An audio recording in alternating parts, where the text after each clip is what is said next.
Thanks for downloading a 3CR podcast. 3CR is an independent community radio station based in Melbourne, Australia. We need your financial support to keep going. Go to www.3cr.org.au for more information and to donate online. Now stay tuned for your 3CR podcast. Slavery is back. Welcome to a place where private business profit from a captive labour force, yet pennies are spent on medical services to a population in which the Indigenous, the poor and the mentally ill are overrepresented. Where isolation, humiliation and degradation are facts of life. Welcome to prison. It depends who's telling the story, I suppose. The prisoners would have one view, the people who work in the prison system would have another, and I think it's up to people to decide where the truth is. Give government propaganda and the media spin doctors the flick. And check out Doin' Time for news, views and tunes on prison issues from Guantanamo Bay to Christmas Island to prisons and detention centres everywhere. Every Monday at 4 p.m. on your community radio 3CR. We are still fired up and we're still talking about revolution. Hello and welcome to the Doin' Time show. This is 3CR Community Radio, 855 AM on the dial, streaming live on www.3cr.org.au. This is Marissa and I'll be taking you through until 5 o'clock this evening. And a warning that there may be audio descriptions of Aboriginal and Torres Strait Islander people that have died. Today's broadcast is dedicated to refugees and asylum seekers. And with the upcoming Victorian election, there are many, many issues surrounding refugees. However, today is not really about the Victorian election as such, although I did want to mention that because there have been a lot of things happening in Victoria.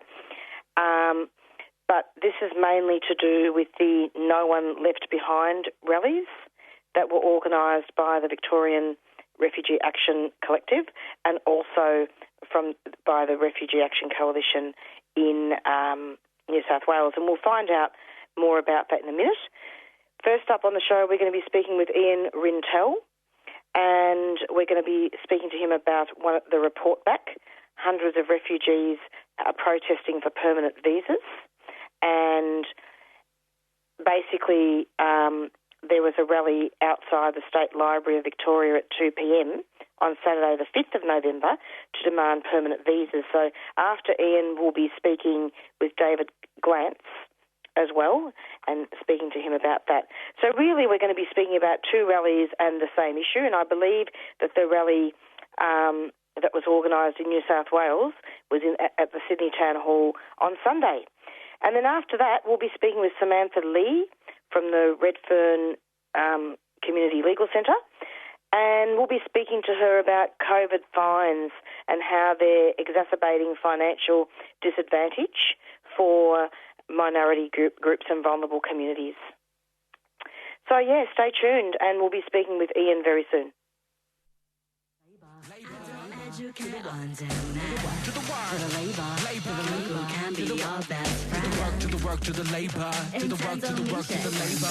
From November 11th to 13th at Catalyst Social Centre, Naarm's newest radical community space, comes Catalyst Festival, a weekend of connection and resistance. There'll be workshops and talks on decolonisation, alternatives to police, and queer and trans parenting. Performances from Sky Belly, Double Doll String Band and Race Rage, plus films, food and more. Full program and more info at tinyurl.com/Catalyst Fest program. Catalyst Festival this weekend at Catalyst Social Centre, 146 Sydney Road, Coburg. Catalyst Social Centre is a 3CR supporter. Baby. 10 years enough, refugees rallied in Sydney for permanent visas. Hundreds of refugees and their supporters rallied at Sydney Town Hall at 2 p.m. Sunday the 6th of November to demand permanent visas for refugees on temporary and bridging visas. Hello, Ian. Welcome to the program. Yeah, hi, Marissa. Lovely to have you. Yep, okay, Jeff. Thanks. Nice to be here. So anger's been growing in the refugee communities as Labor's delay in meeting its election promises drags into months. Can you talk about that? Yeah, no, sure. It's one of the very obvious things since Labor was elected. They promised that people who are on temporary protection visas and the Safe Haven Enterprise visa, which is also a temporary visa for refugees, they promised that they would be scrapped and replaced with, permanent visas to give them permanent, permanent residency, and that would lead to the possibility of citizenship further down the track. But we're now 6 months into the new Labor government, and in spite of many meetings with the minister where he said that, a change is imminent, there's going to be an announcement soon. The Labor remains committed, to granting permanent visas. There is still no timeline. So. As the delays got worse and worse, I think the anger has got bigger and bigger. There was a very big demonstration at the previous sitting in Parliament in September by about 1,600 refugees. So you'll be talking to Dave about the Melbourne one, which happened on Saturday. Sydney's happened yesterday. We had a couple of hundred people at that demonstration in Sydney, and there's a lot of planning now going into a much bigger demonstration in Canberra on the 29th of November. Unless we actually hear something. Well, I think the protests in Canberra will probably go ahead anyway, but it's to make the point. We need to hear something from the Labor government. Every day that goes by just increases the misery for people who are stuck here and for their families that they've not been able to, make an application to reunite with. They've not been able to travel, to see them. So how has Labor's budget failed to address any of its election promises regarding refugees? Well, by the complete absence of any mention in the budget at all, there was absolutely nothing in the budget about transferring the temporary visas into protection visas. Nothing. No announcement, no allocation of money. If that's what it's going to take. Although we'd argue that there's really no allocation of money necessary. We've been through this process before. Labor's been through the process before of transferring people on temporary visas to permanent visas. There's been a number of ways suggested to them that it can be done. It can be done via regulation. It could be done by, ministerial, intervention. There's no reason for it to take a huge amount of effort or a huge amount of, labour. What it does require is a very clear commitment that the transfer be done. No one can really understand why we're now 6 months into a new Labor government and haven't got that decision. So it wasn't in the budget in October. It's not necessary for anything to be in the budget in May next year. But the idea that we could be, May next year would be 12 months. Something surely has to happen before the budget next year. Yeah, I think is it fair to say really that the budget would be a lot more lucrative if offshore processing was discontinued? Well, look, we certainly have made that point, Marissa. I mean, they're shelling out, almost $1 billion more again, for offshore detention. It's unstated now how much money is going to Papua New Guinea because Papua New Guinea is supposedly, running, supporting the people who Labor, dumped there. There's still about 100 people in Papua New Guinea. You've got 100 people around that in Nauru, and they're shelling out, 870 million, something like that, for this new company, MTC, to run to Nauru for no reason. They could bring everybody from Nauru to Australia for, a tenth of that amount, probably less than a tenth of that amount, and, allow them to work and live in Australia. We're talking about tiny numbers of people, and that's also one of the issues. And the government's making a big song and dance about, the obstacles of skill visa applications and the way in which, immigration has been stalled by COVID and by, the visa delays, for skill visas and so on. There's an enormous number of people in the Australian community, that should have permanent visas. Most of them are already working. They were the heroes of the pandemic who were often in, construction and warehouse and aged care and cleaning services and so forth. No recognition for that they, are the heroes of among the heroes of the pandemic. They're still on bridging visas that have to be renewed every 6 months. You've got people who are on the temporary protection visas who, even though they applied before Labor was elected, 8 months on, they're still waiting to get their temporary visa renewed. There simply is no explanation. It's just it's a hodgepodge that really just takes the Labor Party to make a decision that they're committed to granting the permanent visas and beginning that process. And Ian, it's interesting because the media doesn't talk too much about what I'm about to ask you, and it's actually a very basic question, and I'm sure you'll be able to answer it. In regards to, can you explain to listeners what are these visas now currently that refugees and asylum seekers are on, and how does that restrict them? Right. Well, under the legislation that the coalition introduced, because when Labor the Rudd government was elected, they went through the same process, turning temporary visas into permanent visas. The coalition then legislated again so that anyone who arrives by boat can only get a temporary visa. And what that means, a temporary TPV, a temporary protection visa, is usually granted for 3 years. The Safe Haven Enterprise visa is granted, for 5 years. But what the temporary protection visa means, the first part is very clear. It's temporary. So when it expires, every 3 years, you have to reapply. And that means that it creates an enormous uncertainty because you get to the end of those 3 years, you have to go through the same process. It's not just renewed. Effectively, you have to make another application for, another protection visa, and in some cases, those applications are rejected. So there's no certainty associated. That's the first thing. There are 3 years. That in itself creates problems about getting, permanent jobs. The 3-year visa is often a restriction for employers to say, well, yes, you've only got a 3-year visa, or, if less than that if you're, halfway through it. But I think there are probably three big things that go along with that. I mean, one is that you've got no right to travel. So it means that you're effectively stuck in Australia. You can seek permission, to travel, but that's not a straightforward process. You've got no right to travel. You've got no right for the family reunion.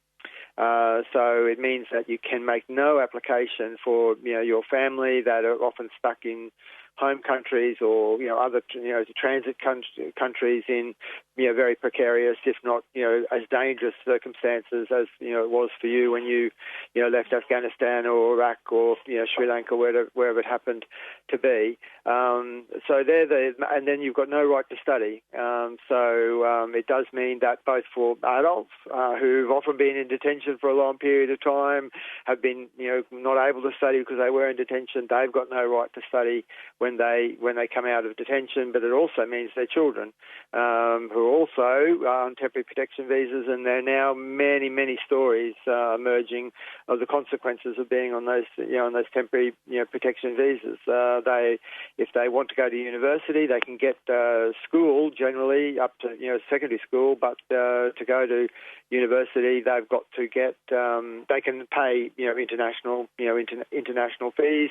In some circumstances, of course there's some scholarships, but mostly it means it's impossible for them to continue that study. And similarly for even people who are adults, when they've come out with those visas, they're not to be able to study to further their qualifications that they might want to have, or to get better qualifications to be able to get better jobs and so forth. So they've lived in very, very precarious circumstances under the temporary protection visas. The bridging visas, there's another grouping of people who are still asylum seekers who have made applications but have been rejected. I don't go into all those details associated with that, but it is a fundamental problem with the fast track system that the coalition introduced because it was designed to reject people. So you've got, Afghans that were told it was safe to go back to Kabul who have now on bridging visas rather than protection visas. They're even worse because they're only for 6 months. They have to be renewed every 6 months. So, it magnifies the problems enormously, to get jobs or to be able to rent someplace to live. They've got no. Some of them do have the right to work, but they don't have any access to Centrelink or other, income support. So you've got a very large number of people who, have been badly treated by the refugee assessment, process, but effectively supported by, charities, refugee groups, their own refugee communities. Thank you so much for explaining that, Ian, because I think a lot of the time there's a lot of confusion. Yes. And confusion can breed ignorance and racism. Yes, I think people do need to understand, just how badly they have been treated, and just the very bad conditions that are associated with the temporary protection visas and the CHEVs and the bridging visas. The people, like I said, they do, that understanding, I think, does make it clearer, why the CHEVs, the TPVs, the bridging visas, they need permanent visas so they can get on with their lives. They're not taking people's jobs. They're not going to be some drain on society. So many of them are working, but are effectively not even second-class citizens, because until they get permanent residency, they can't even become citizens. So the government really has created an underclass which is vulnerable to exploitation and abuse. Absolutely. Now, there are two more brief questions that I want to ask you. Sure. Okay. So the Medivac refugees. Can you talk about that? Yes. Look, that's another grouping of people. I mean, there's probably a bit over, maybe there's 1,200, 1,300 people who are the Medivac refugees that people know, were brought under the Medivac legislation, were brought to Australia for medical treatment. Mostly it was denied to them because they were held in detention in Australia and not released for that medical treatment. Now, they've been released from detention, by and large. You've also got a big grouping of others who were brought from, Nauru and Papua New Guinea, largely for medical treatment, but people might remember the Kids Off Nauru campaign, which brought a large number of families from Nauru, just prior to the Medivac legislation. So you've got around 1,200 people who are so-called transitory persons. Now, they're in the Australian community, generally on bridging visas. I just talked about 6 months, bridging visas, but they also have got a letter from the Home Affairs Department not very long ago, effectively threatening them that they had to contact the department to explain how they were actually, what plans they had for actually leaving Australia. So there's certainly an implied threat in that letter, even though some of the families have been here since 2014. And there's something like 1,000 children have been born to the transitory people since they've been in the Australian community. And they're saying quite rightly, in my opinion, we're not about to be uprooted again and told, we've got to go to the United States or to New Zealand to remake our lives. They've remade their lives in Australia. They've got children here, families here, partners here. The Medivac refugees have already done 10 years in detention, have been released, have started to get jobs, have started to get some medical treatment that they would have been denied for so long. So I think they rightly argue they should be also entitled to permanent visas to stay in Australia. Absolutely, because in the media release, it says recently that Medivac refugees were outraged when they recently received letters from Home Affairs with threats that they must leave the country. What does that mean? Well, as I said, they got a letter from the Home Affairs Department saying, just repeating the government policy, that they're not entitled, they would never be allowed to resettle in Australia, and they were to contact the department within 7 days to explain what arrangements they were making to actually leave Australia, and then with a little contact thing to make you whether you were going to the United States or wanted to make contact about going to New Zealand. But there was a very clear implied threat associated with that. I mean, many people got that letter and thought perhaps they were going to be re-detained if they didn't actually leave Australia. So it caused quite a degree of outrage, of concern that what these letters meant, the intent of the letters, because there was an implied threat associated with that. So, as I said, many of them have rightly said, our lives have been made in Australia. They came to Australia in 2013. Only half the people who came to Australia in 2013 were ever sent to Nauru or to Manus Island. So people who also came by boat, they were on the same boat. Many of them have got permanent visas now in Australia, but those who were sent offshore are getting letters saying you will never be resettled in Australia. I mean, it's discriminatory from the outset, but it's also just adding insult to injury to say that now they are in Australia, with families, other kind of connections to the Australian community. Australia still isn't going to provide the protection that they asked for in 2013. So that's certainly part of the campaign. When we campaigning for permanent visas, we campaign about the temporary visas, about the chefs, about the people who have been rejected by fast track, and for the 1,200 odd people who are on bridging visas as medevac refugees. Absolutely, and as you say in the media release, justice delayed is justice denied. 6 months after Labor was elected, refugees are still being denied justice. Can you talk about the rally and just give listeners just a little bit of an idea of what speakers there were? The speaker, there's a rally in Sydney. We had the Greens speaker. We had the Rita Malia, that was Maureen Faruqi, who's the Greens Senator of New South Wales.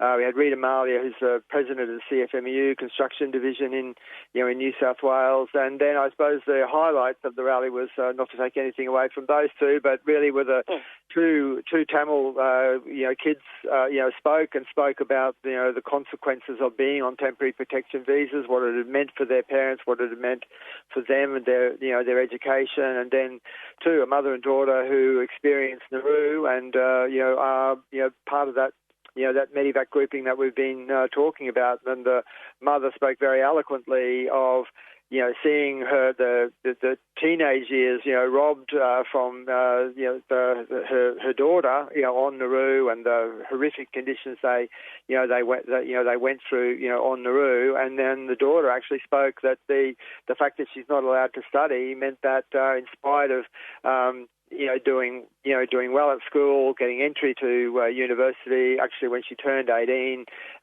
she was contacted by the department and ripped out of Newcastle University. So the consequences were very, very, stark. They were the main speakers of the rally, and I think it did get across in a very poignant way, what the temporary protection visas and what the government's failure to guarantee resettlement of people and permanent visas for people in Australia actually meant. Look, thank you so much for coming onto the program. Actually, what was the police presence like? I just wanted to quickly ask. Look, it wasn't so bad in New South Wales, although there's times we have lots of issues with them. They still won't allow us to go down George Street because we'll block the trams, but we'll take that fight up with them on another occasion. So no, yesterday they were quite reasonable, Marissa. So we'll quite surprised leave at that discussion for another time. Yeah. Yeah, I mean the Doing Time show has actually done extensive interviews with many communities in regards to police harassment, especially during the COVID.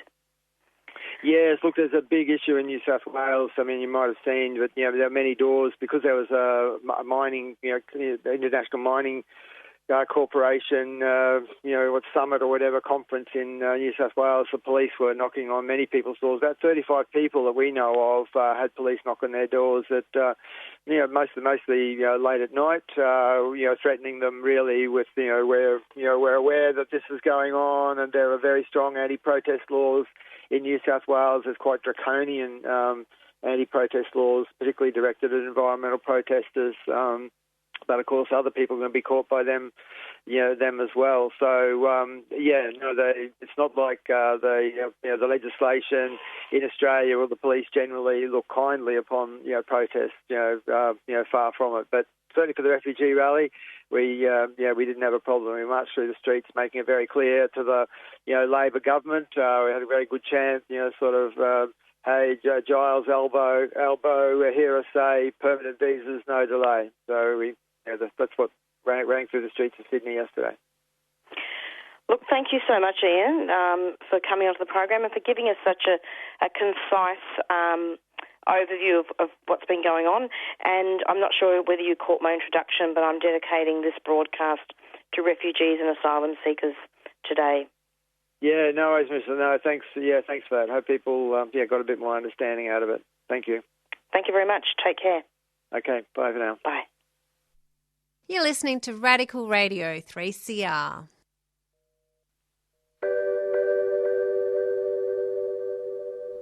So it's up to us, the people. We need a treaty in this country. We need the end to the war in this country.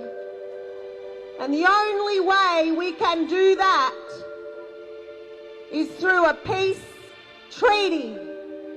Not the one you see in Victoria, not the one you see in Queensland, not the one you see in the Northern Territory, because they talk treaty and still lock our people up. They still kill our people. They still desecrate our land and our water. A treaty means peace. A treaty means equality. And a treaty means justice. Thank you.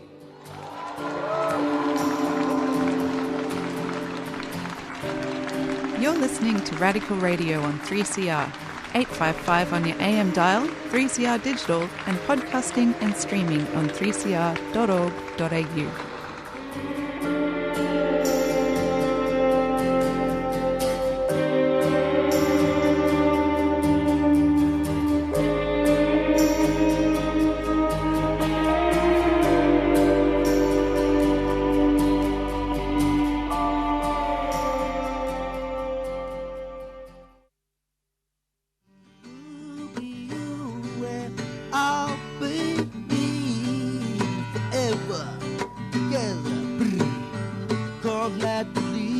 Hi, my name is Bungelini, also known as Robbie Thorpe.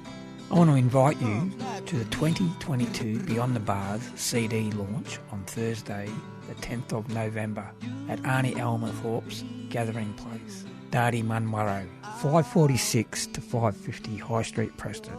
There will be a panel discussion on First Nations incarceration and justice, some live music with Amos Roach, and free copies of this year's Beyond the Bars CD. Thursday, the 10th of November, Arnie Elmer-Thorpe's Gathering Place, Dardy Munwarrow, 6 to 8 p.m.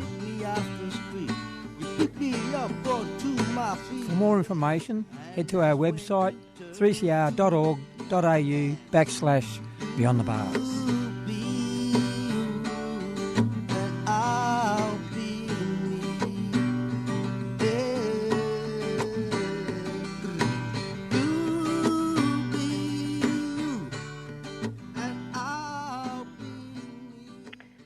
Approximately 4:27, and you were just listening to an extended interview with Ian Rintoul from the Refugee Action Coalition.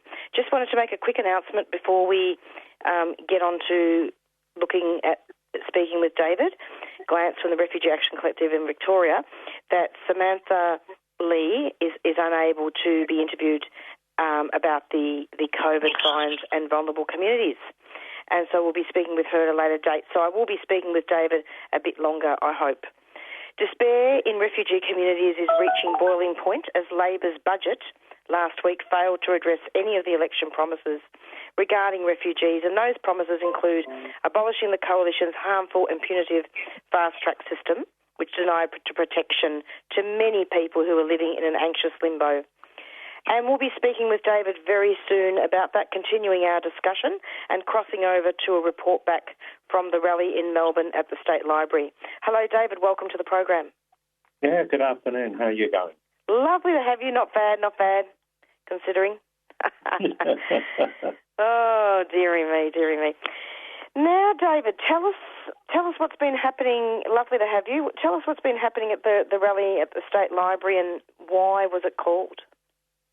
Well, there was a good turnout from a whole range of different refugee communities on Saturday. We gathered at the State Library, I'd say somewhere between 400 and 500 people. And the rally was supported by the Australian Rohingya Human Rights Organisation, the Iranian Women's Association, the Kime Foundation Australia, and other refugee communities, Tamils, Somalis, and so on. And there was also good support from across the campaigning groups in Melbourne, the Asylum Seeker Resource Centre, the Humanists, Teachers for Refugees, and the Melbourne Unitarian Peace Memorial Church, and the Australian Nursing and Midwifery Federation, among others, the Council of Churches, for instance. And the reason we were all there, and the reason why the refugees in particular were really fired up, is that Labor won the election in May and promised that people on temporary protection visas and something similar called a safe haven enterprise visa, that those people would get permanent visas. Now, we're talking about people who have been essentially hanging on inside Australia's visa system by their fingernails for 9 or 10 years, sometimes even longer.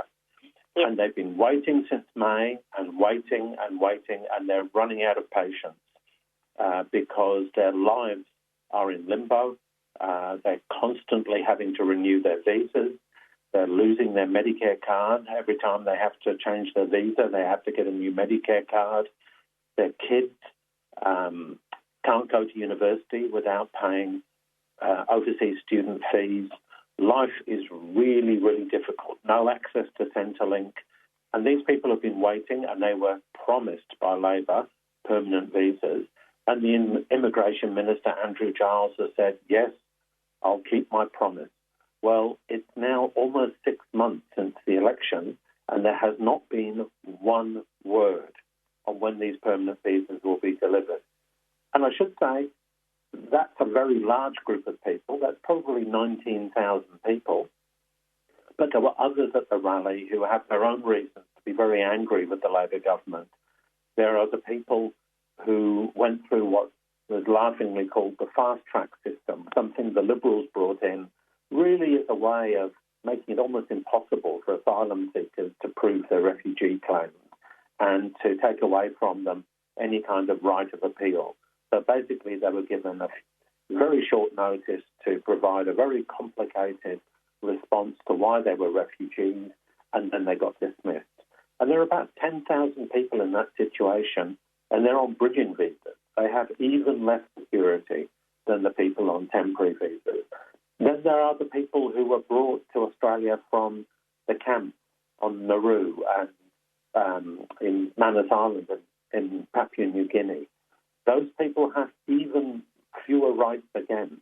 They've been told, they've actually received letters from the Claire O'Neill, Home Affairs Minister, saying, you will not be in Australia. You must go. You must choose another country.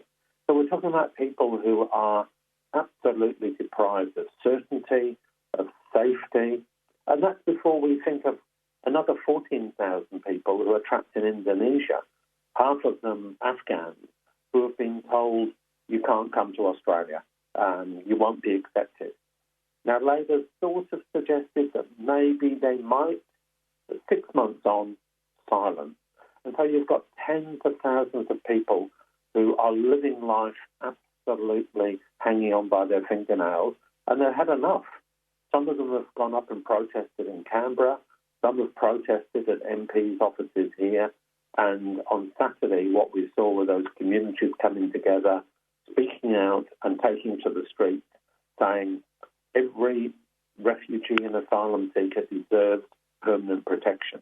And the Refugee Action Collective and all the other refugee supporters were there saying, absolutely, we agree with you 100%, and we'll keep on fighting alongside you. Absolutely. And it's interesting how Labor has also promised to scrap the fast-track system, but there's no commitment to review the rejected cases. Can you talk about that? Yeah, well, they have made those sorts of promises. The promise to get rid of temporary visas and safe haven visas is probably the standout. That's the one where they actually went out and made the promise most clearly. But if you go through the Labor Party platform, if you've got nothing else to do of an evening, you'll find all sorts of things where they'll come up with a better system than fast track. Yes, they might look at taking on some refugees from Indonesia, but there's no progress at all. And with the fast track, they haven't. What we're saying is that everybody who was rejected by the fast track system, which is a bit of it's a stupid name, because what it really was a fast get lost system designed by the Liberals to make it very, very difficult for people to get refugee status. We're arguing that everybody should have the right to be reassessed and have the right to put their case properly and calmly in a way where they don't feel freaked out by the process. Some of us are actually raising the idea that there should just be a general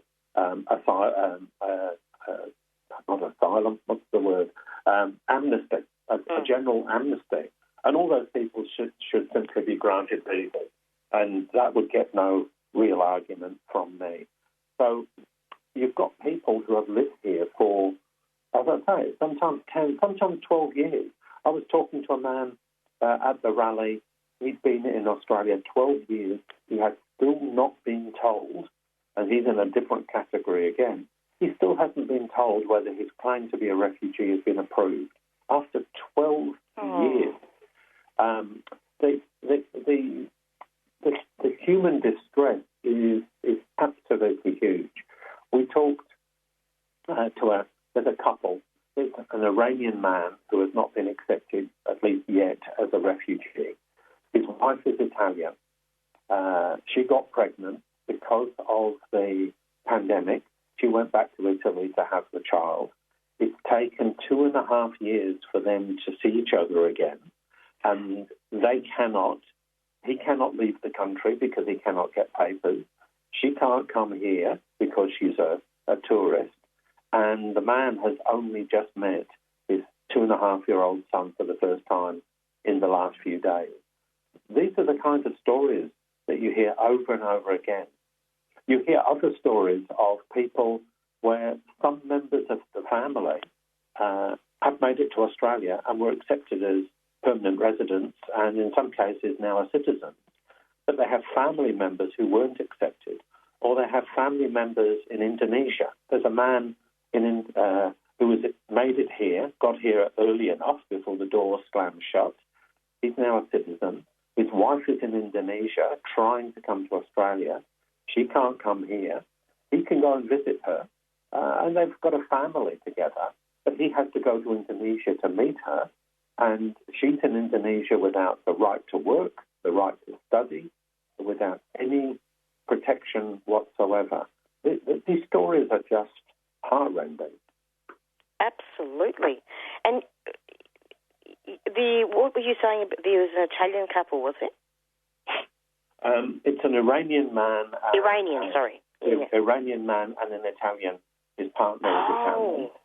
So she has finally managed to get here on a tourist visa with their son so that he can actually see his son for the first time. He can't go to Italy to try and claim asylum there because he's not allowed to leave the country because he doesn't have any proper status. He can't go back to Iran because it's very obvious that's extremely dangerous. The regime is killing people on the streets and in the prisons and in their torture chambers. And so what's going to happen? They're protesting every day outside the immigration department at number 2 Lonsdale Street in the city. And I would encourage anyone who can make it into the city to pop by and give them moral support. But they are one of thousands and thousands of stories where this country, which supposedly is so civilized and caring, is treating people like rubbish. And We keep on reminding Labor that on the night of the election, Anthony Albanese said no one would be left behind. Well, he should have put an asterisk on that speech, because what he meant was no one who's already in Australia is going to be left behind. And we can argue that's a bit of a joke anyway, if you're trying to get by on $45 a day on JobSeeker, or you're relying on a food bank to feed your family. But he said no one will be left behind.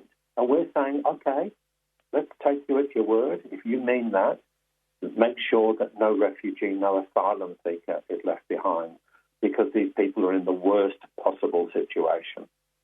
You know, David, it's interesting, as I was talking to you, I was actually reminded of a very, very emotional interview that I did with Ali, who was, I don't know if you remember Ali, who was in detention in Victoria for quite a long time. Yeah. And he was a refugee who I think was there because he breached his permanent residency with some type of petty traffic offence. Anyway, he was talking to us about a young man who couldn't speak English. He was dumped in Australia with one of those ridiculous bridging visas. He had no work, and this was some years ago now. And this young man actually took a packet of biscuits from 7-Eleven. Now, he was hungry. He was on the street. He had nowhere to live, and he took the biscuits. And the police still wanted to charge him and take it to court, even though Ali offered to pay 7-Eleven for the biscuits. I mean, this is just awful. Yeah, because some people on bridging visas are allowed to work, but of course their visa runs out every 6 months, so they have to hope that the boss will take them back on again. Sure. Some people are allowed to get Centrelink, but they're not allowed to work. There's a real mishmash of conditions. Yes, there is.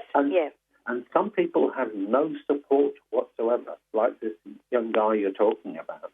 And of course, if he takes a packet of biscuits, because basically he's starving and relying on charity, he then can be deemed to be of bad character, and he can be thrown into immigration detention. It sounds from what you're saying that's what happened. Yeah.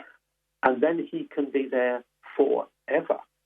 Because if he comes from a country where he cannot be sent back, for instance, to Iran, for the sake of argument, he can't be sent back.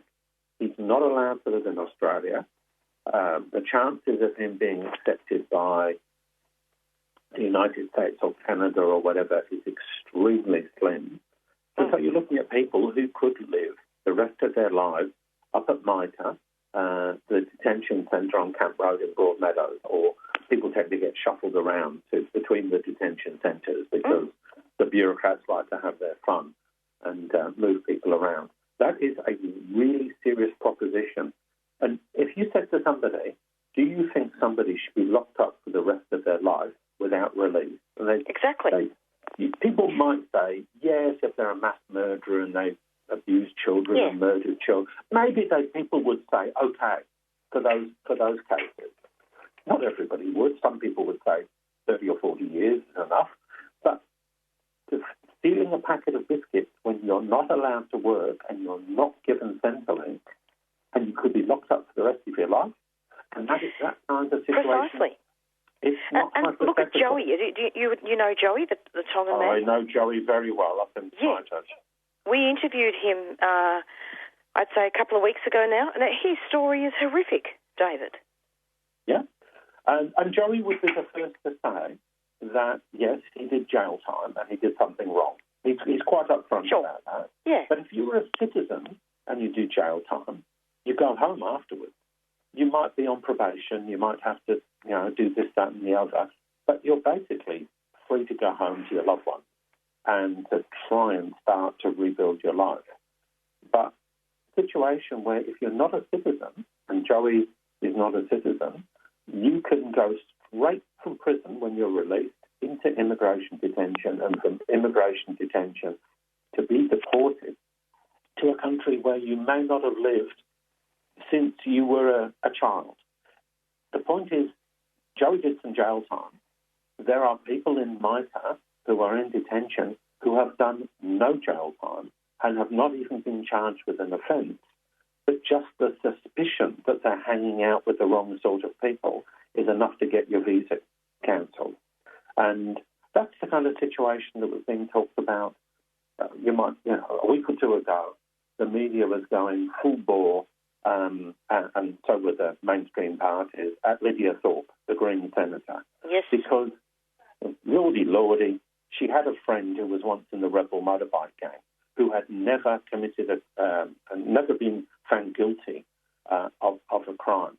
And that was Dean Martin. His brother Shane was deported and died in New Zealand shortly afterwards under these sorts of character provisions. So, refugees can end up back in essentially permanent detention.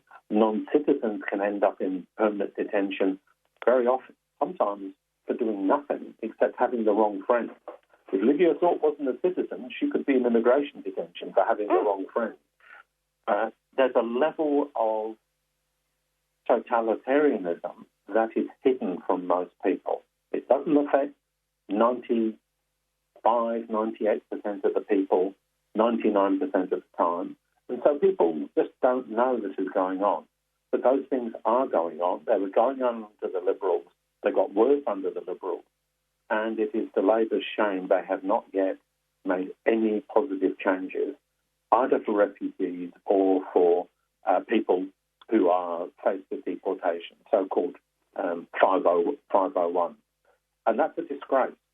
And that's what we said loud and clear. People wanted Labor to deliver change. People hoped that Labor would deliver change. 6 months on, not a skerrick of change. So we're back on the streets, and we're really angry.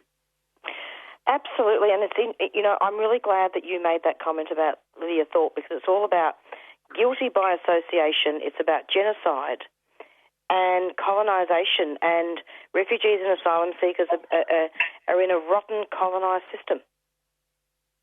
Yes, absolutely. I mean, until very recently, there were, at the time that Lydia Thorpe raised some of these issues in Parliament, the Department of Home Affairs admitted there were 25 Indigenous people in immigration detention. And that's in a sense, that's why they're angry with Lydia Thorpe, because she asked awkward questions about First Nations people who were at risk of being deported. Now, one small thing the Labor government has done, which is important, is that they've dropped a legal challenge that was begun under the Liberals that would have made it more likely that Indigenous people could be deported. Now, Labor has backed away from that. It's a small technical legal thing, but has an impact on the lives of dozens of Indigenous people who have now been released back into the community. But the fact that we've got a Migration Act, a migration regime that makes it possible for a First Nations person to be deported from Australia, and that was the case with Shane Martin and others, is a disgrace. So we protested on Saturday. We will be discussing, in fact, tonight at the Refugee Action Collective for regular organising meeting, we'll be discussing another action of some sort on International Human Rights Day, which is Saturday, the 10th of December. I don't know what that will be yet, because we haven't had that discussion. But I think I'm confident we will be back on the streets again in one shape or form or another. And as I say, I encourage people to go to the immigration department in the city and give support to the family asking to live together. It's a very simple demand. Indeed. And just while we're on the subject of Indigenous people being deported, when you say Indigenous people, what are you talking about exactly? These would be people who would have one Aboriginal or Torres Strait Islander parent and then another parent, often Maori from Aotearoa, from New Zealand, sometimes from Papua New Guinea, somewhere, obviously, sometimes from other places.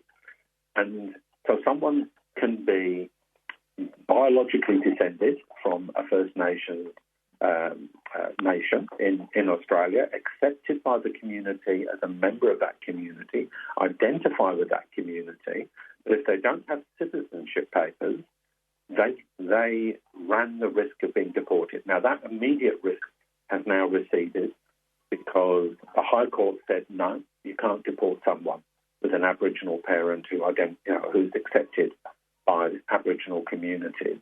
And Labor has now dropped the legal challenge.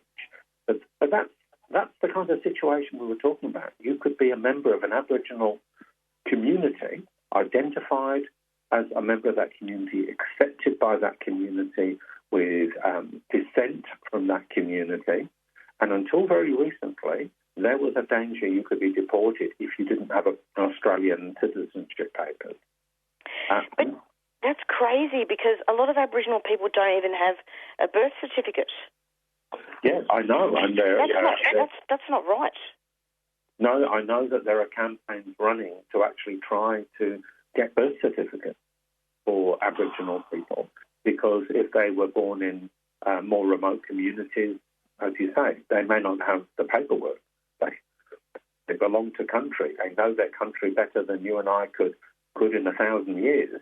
But without that bit of paper, they're at greater risk. It also means they may have more difficulty accessing welfare payments or having the right to vote.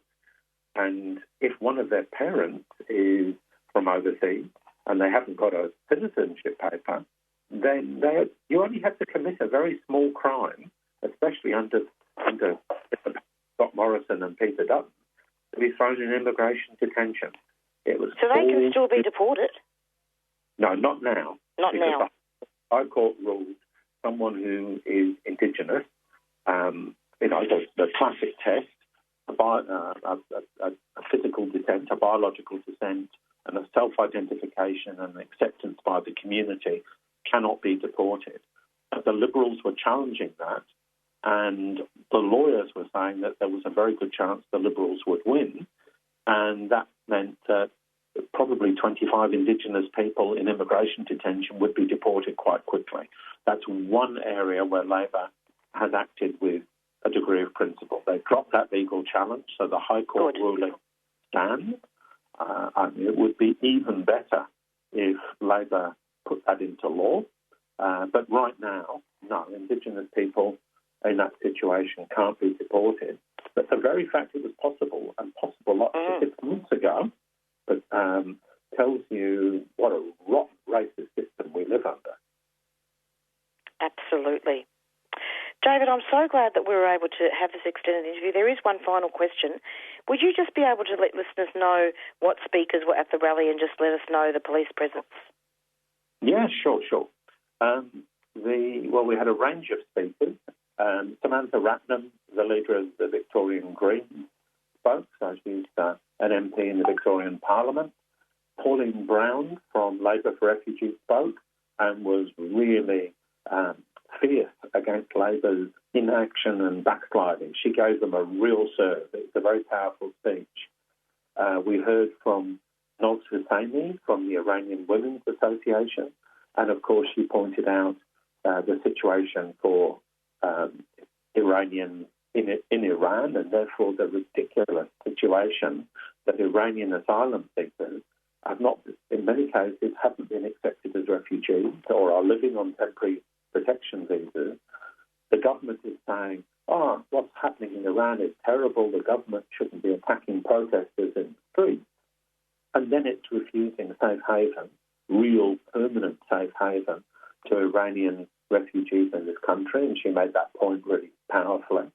Nazir Youssafi from the Victorian Afghan Associations Network, and that's, I believe, a Hazara organisation. I hope I've got that right. Yeah. And there are Afghans in this country who have been refused safe haven, refused refugee status on the grounds that it's safe to go back to Kabul.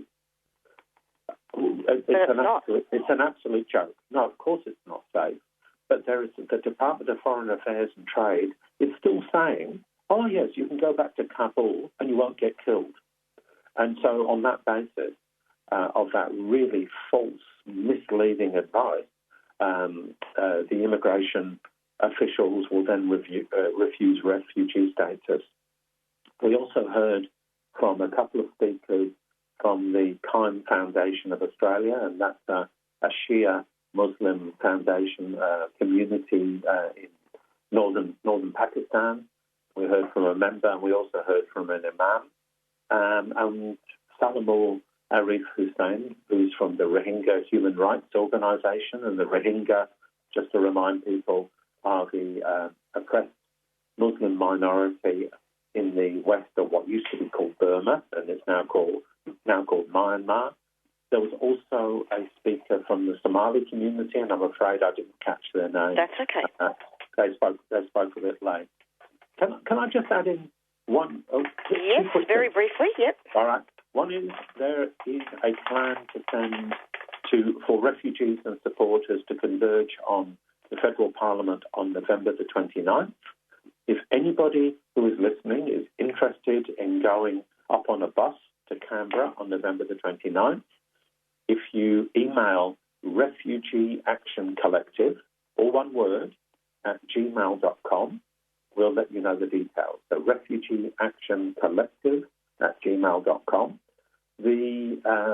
The other thing is that we will be holding a forum on the 5th of December, so before International Human Rights Day, about the situation for refugees in Indonesia. And one of our, I think you spoke just before to Ian Rintoul. He's just come back from Indonesia as part of a fact-finding tour, and one of the RAC Victoria activists, Margaret Sinclair, was also part of that fact-finding tour. And they and some of the refugees in Indonesia will be speaking about the situation there and why it's so important that the ban on refugees being able to come to Australia is lifted by the Labor government. I recommend you check out the RACVIC Facebook page, and you'll find the event there. Plenty to do. David, thank you so much for coming onto the program. Take care. Always a pleasure. Thank you. Thank you very much. We'll be having you back very soon. Thanks a lot. Bye. Bye-bye. You're listening to 3CR Community Radio 855 AM. Visit the 3CR website at 3cr.org.au/podcast to hear the most recent recording from each show, or 3cr.org.au/streaming to listen live.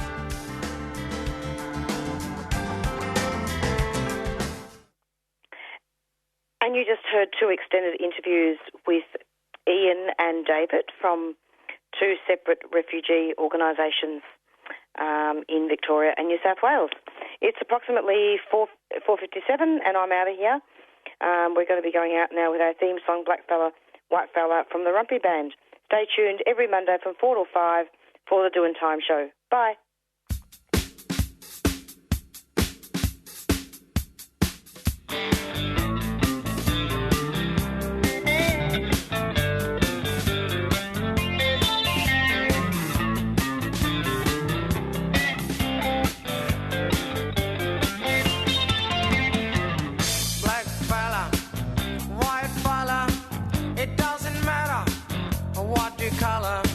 As long as you are true fella, as long as you are real fella. All the people of different races with different lives in different places. It doesn't matter what your name is. We got to have lots of changes. We need more brothers if we're to make it. We need more sisters if we're to save it. Are you the one who's gonna stand up and be counted?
You've been listening to a 3CR podcast produced in the studios of independent community radio station 3CR in Melbourne, Australia.